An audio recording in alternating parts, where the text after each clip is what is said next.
Oi, oi, seja muito bem-vindo e seja muito bem-vinda à sua hora semanal de estudos de glaucoma.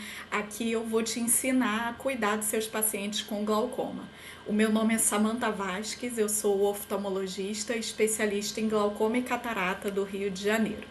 Nessa aula de hoje, nesse episódio, a gente vai conversar sobre glaucoma avançado e eu vou analisar junto com vocês quais são as melhores abordagens terapêuticas para tratamento desses pacientes com glaucoma avançado.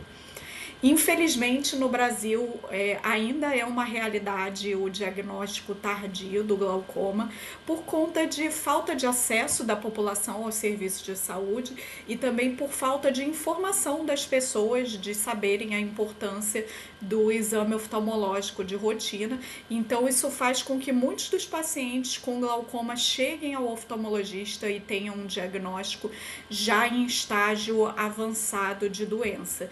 Então, é essencial que você saiba lidar com esse paciente, saiba estabelecer o prognóstico, saiba conduzir esse tratamento da melhor maneira possível para evitar que essa doença leve esse paciente à cegueira. Outra questão que é muito importante é que muitos oftalmologistas têm dificuldade de definir o que é um glaucoma avançado. Eu vejo alguns oftalmologistas usando critérios como tamanho de escavação, que não é um critério para definição de estágio de doença. Existem várias classificações diferentes de estágio do glaucoma e nenhuma delas usa o tamanho da escavação como referência. Então, existem algumas classificações, a maior parte delas usa o campo visual como referência, algumas usam o OCT, mas a grande maioria das classificações usam a perda funcional de visão do paciente para definir o que é um glaucoma inicial, moderado ou avançado.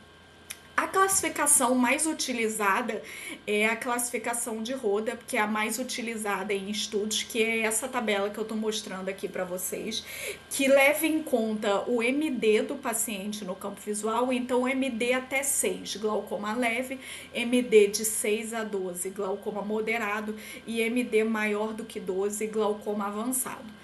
Mas a classificação lista também alguns detalhes específicos do defeito, de como é esse defeito, de quantos pontos são, quantos decibéis são perdidos naqueles pontos.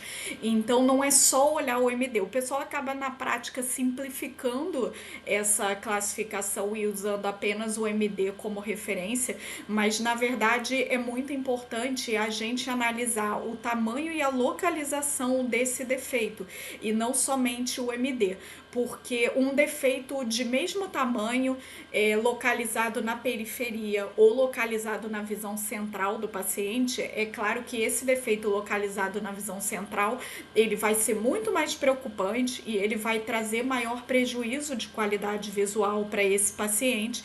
Então a gente precisa levar em conta não só o MD, mas aonde está localizado esse defeito. E aí, para isso, a gente precisaria usar a classificação completa e saber todos esses detalhezinhos, essas minúcias aí da classificação.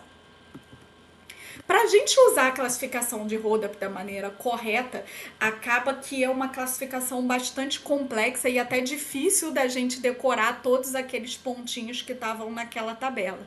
Então, eu gosto de usar na minha prática com os meus pacientes essa classificação que eu estou mostrando aqui para vocês agora, que é a classificação recomendada pela Sociedade Americana de Glaucoma. Ela tem muitas semelhanças com a classificação de Roda, só que ela é mais simplificada e mais prática para o uso do dia a dia. Então, a grande maioria dos estudos vai usar a classificação de Roda, mas eu gosto de usar essa classificação da Sociedade Americana de Glaucoma pela praticidade dela. Ela é muito simples, ela vai simplesmente dividir o glaucoma de acordo com a localização dos defeitos do campo visual. Então, o paciente com glaucoma inicial vai ser aquele glaucoma pré-perimétrico, aquele paciente que tem um campo visual todo normal, mas que tem alteração de glaucoma no OCT, ele vai ser classificado como um glaucoma inicial. A partir do momento que surge uma alteração no campo visual, esse paciente ele já tem pelo menos um glaucoma moderado. Se essa alteração ela está localizada somente em um hemisfério, ou seja, ou a alteração está na metade de cima ou ela está na metade de baixo do campo visual, e ela não pega a região central dos 5 graus centrais da visão, então esse é um glaucoma moderado. Agora, se esse paciente ele tem alteração nos dois hemisférios, se ele tem alteração de campo visual tanto superior quanto inferior, ou então, se essa alteração está nos 5 graus centrais da visão, então isso vai ser considerado um glaucoma avançado. Então, resumindo, campo normal, glaucoma inicial.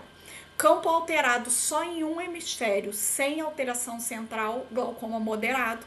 Campo alterado nos dois hemisférios ou com alteração de visão central, isso é um glaucoma avançado. Bom, uma vez que a gente detectou que um paciente teve um diagnóstico de glaucoma avançado, a gente precisa ter com esse paciente uma conversa sobre prognóstico. O maior fator de risco para que um paciente com glaucoma fique cego é que ele seja diagnosticado em estágio avançado. Então, quando você diagnostica um paciente com glaucoma, você faz aquela primeira avaliação de campo visual e você vê que aquele glaucoma já é avançado. Esse é o paciente que tem o maior risco de cegueira por glaucoma. Existem outros fatores de risco para cegueira, como doença cardiovascular associada, paquimetria fina, o histórico familiar de ter casos de cegueira da família, entre outros, mas a doença avançada no momento do diagnóstico é o maior fator de risco para cegueira por glaucoma. Então, esses são os pacientes que a gente precisa atuar de maneira mais agressiva e mais rigorosa nesse tratamento desse paciente. A perda visual assintomática nos estágios iniciais é uma das coisas que faz com que tantos pacientes sejam diagnosticados já em estágio avançado. Então, a gente tem mecanismos de compensação que fazem com que o paciente não perceba a perda visual nos estágios iniciais e moderados do glaucoma. Normalmente, esse paciente só vai apresentar sintomas já no estágio avançado. Então, essa é uma das principais causas para que o diagnóstico de glaucoma seja muitas vezes tardio.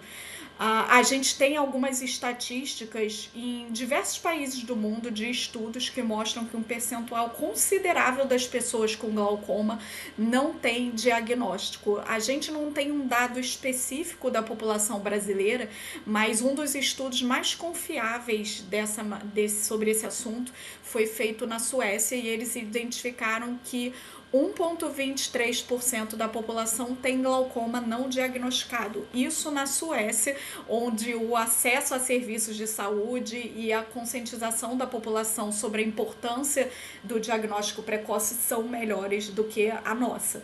A gente tem estudos que mostram que, variando entre 15% a 30% dos pacientes com glaucoma, eles já descobrem a doença em estágio avançado, variando, é claro, dependendo de qual população que você está estudando, mas uma quantidade muito grande dos nossos pacientes só vai descobrir que tem glaucoma já em estágio avançado. E a gente acabou de ver que isso é muito ruim para o prognóstico dessa doença. Então, você precisa estar preparado e saber cuidar desses pacientes para que eles não fiquem cegos. Um outro fator muito importante que leva ao diagnóstico tardio do glaucoma é que até hoje a gente ainda não conhece uma boa estratégia de saúde pública que seja eficaz do ponto de vista de conseguir diagnosticar esses pacientes sem onerar de maneira muito significativa o sistema de saúde. Então, a gente não tem uma estratégia populacional para diagnóstico precoce de glaucoma. A gente não tem como sair fazendo o OCT e campo visual para a nossa população inteira, porque isso vai custar caro demais para o sistema de saúde, e a gente não tem exames que sejam mais baratos, que sejam de fácil uso por todos os oftalmologistas ou até por um médico de família, por exemplo, e que possa permitir o diagnóstico em estágio inicial desse paciente. A gente não tem um exame que a gente possa aplicar para a população inteira e que ele vá ter uma boa sensibilidade e especificidade para diagnóstico de glaucoma. Então, esse é outro ponto muito crucial que impede o diagnóstico precoce desses pacientes, o fato de a gente não ter uma estratégia populacional para rastreio de glaucoma. E um outro ponto muito importante desses pacientes com glaucoma, e que é uma coisa que afeta muito o prognóstico desses pacientes, é que, além desse paciente já ter sido diagnosticado tardiamente, além disso, os pacientes com glaucoma avançado, eles podem progredir mesmo com tratamento, e eles tendem a ter uma maior velocidade de progressão, e é por isso que um percentual tão grande desses pacientes ficam cegos, porque eles têm um diagnóstico tardio e uma doença de mais difícil controle, e é por isso que eu tô batendo tanto na tecla de que a gente precisa ser agressivo nesse tratamento do glaucoma avançado. Esse gráfico aqui, ele confirma justamente isso que eu já falei com vocês, de que os pacientes que são diagnosticados em estágio avançado são disparado os que mais ficam cegos. Nesse gráfico, a gente faz uma correlação entre o MD do paciente no momento do diagnóstico e a pressão intraocular no melhor olho também no momento do diagnóstico, então a pio basal desse paciente sem tratamento. E aqueles pacientes que têm o pior MD abaixo de 12 e as pressões oculares mais altas acima de 25, eles são os pacientes que mais ficam cegos, e a cegueira ao longo dos anos nesse paciente chega a atingir 50% dessa população. Então tenham esse número em mente quando chega no seu consultório um paciente que você diagnosticou glaucoma em estágio avançado e esse paciente chegou com uma pressão maior do que 25, esse paciente tem 50% de chances de ficar cego, mesmo tratando ao longo dos próximos anos do seu acompanhamento. Então, isso é importante de ser conversado e orientado para esse paciente. E mesmo pacientes com pressões oculares não tão altas assim, a chance de cegueira nos próximos anos é muito significativa. Então vamos entrar agora na parte do tratamento. Como que a gente vai fazer para tratar esses pacientes com glaucoma avançado? A gente tem basicamente duas opções aí que estão sempre na mente quando a gente fala de glaucoma avançado, que é ou o uso de colírios ou a cirurgia clássica do glaucoma, que é a trabeculectomia. Em geral, em glaucomas avançados, a gente não tem como primeira opção de tratamento uma trabeculoplastia ou uma cirurgia minimamente invasiva. O procedimento para esses pacientes, via de regra, é a TREC. Então, o grande questionamento com um paciente de glaucoma avançado é fazer uma TREC ou seguir em uso de colírios. Um dos maiores estudos e mais recentes que a gente tem sobre esse assunto é esse estudo aqui, que é o TEGS, que é um estudo de 2021, finalzinho de 2021, então é um estudo bastante recente. Ele tem um N muito bom de pacientes e que foram acompanhados durante 2 anos, e eles separaram esses pacientes em 2 grupos, um grupo que foi submetido à trabeculectomia como terapêutica inicial e um outro grupo que foi submetido a colírios como terapêutica inicial. E aí eles avaliaram diversos parâmetros desses pacientes, eles avaliaram qualidade de vida através de diversos questionários diferentes, eles avaliaram também a pressão intraocular, a acuidade visual, o campo visual e os efeitos adversos desses tratamentos. Então, um estudo muito bom, muito bem feito para guiar essa nossa terapêutica inicial nesses pacientes com glaucoma avançado. Em termos de qualidade de vida, o que o estudo mostrou é que tanto o grupo da TREC quanto o grupo dos colírios teve piora de qualidade de vida após o início do tratamento.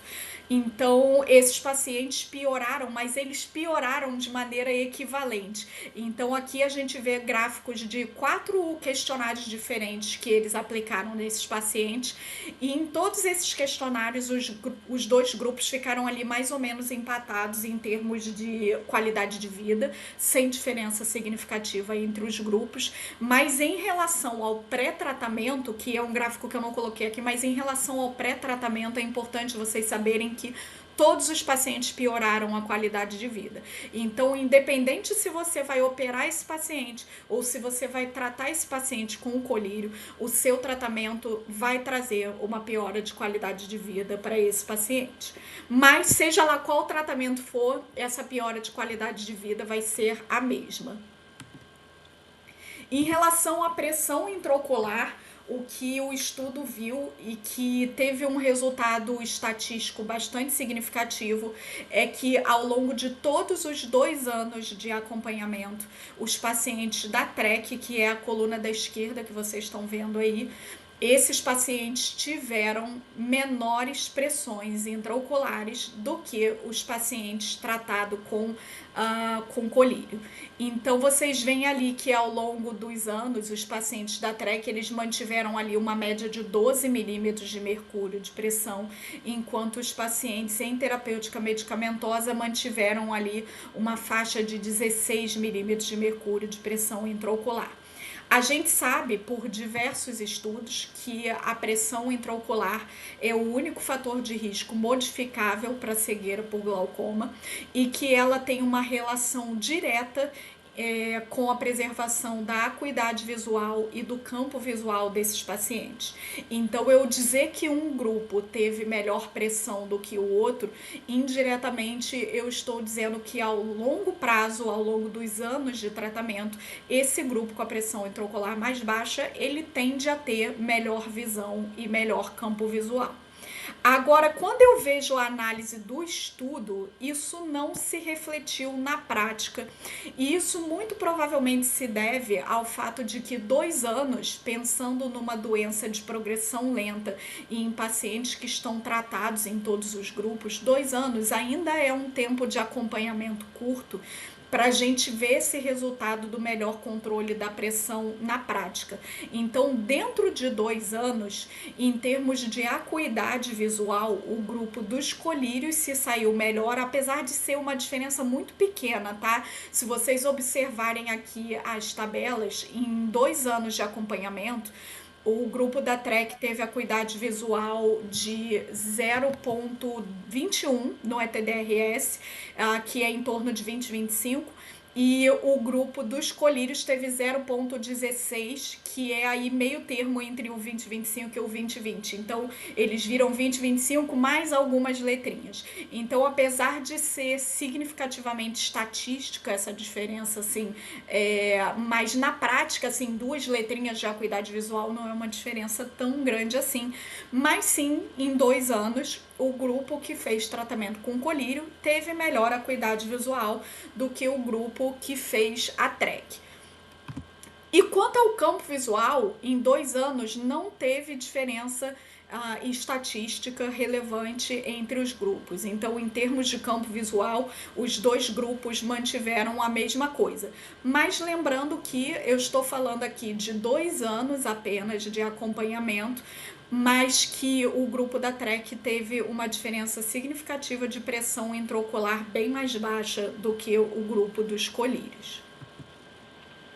Agora, da maneira que eu falei até agora, vocês devem ter percebido que os dados me deixaram bastante tendenciosa a indicar a TREC para todos os meus pacientes com glaucoma avançado.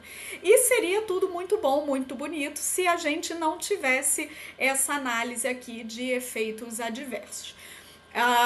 A lista de efeitos adversos é grande aqui, tão grande que talvez esteja pequeno demais para vocês lerem aí todos eles, mas não se preocupa não que eu vou falar para vocês. Então, só o fato de a lista de efeitos adversos ser tão grande já é preocupante. E o que essa lista de efeitos adversos mostra é que O grupo do colírio, eles têm muitos efeitos adversos leves relacionados ao uso de colírio, olho seco, superfície ocular. Então, eles têm uma maior incidência desses efeitos colaterais leves relacionados à superfície ocular. E os efeitos colaterais graves, como perda de visão, blebite, endoftalmite, eles são muito raros, mas eles estão associados à TREC. Se vocês repararem, vocês vão ver que mesmo no grupo dos colírios, tem paciente que teve endoftalmite associada à bolha. Como que pode isso?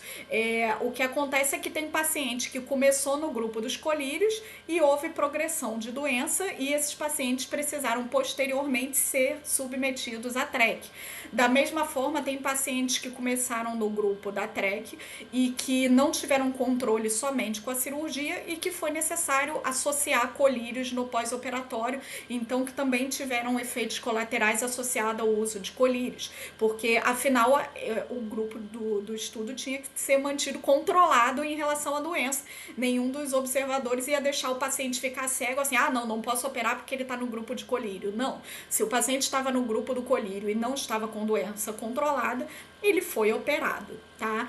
Então a gente vê que essa tabela, o que ela diz pra gente é que as complicações graves a ponto de ameaçar a visão, elas são muito raras nos dois grupos, mas elas são mais frequentes no grupo que foi submetido à TREC como primeira opção terapêutica.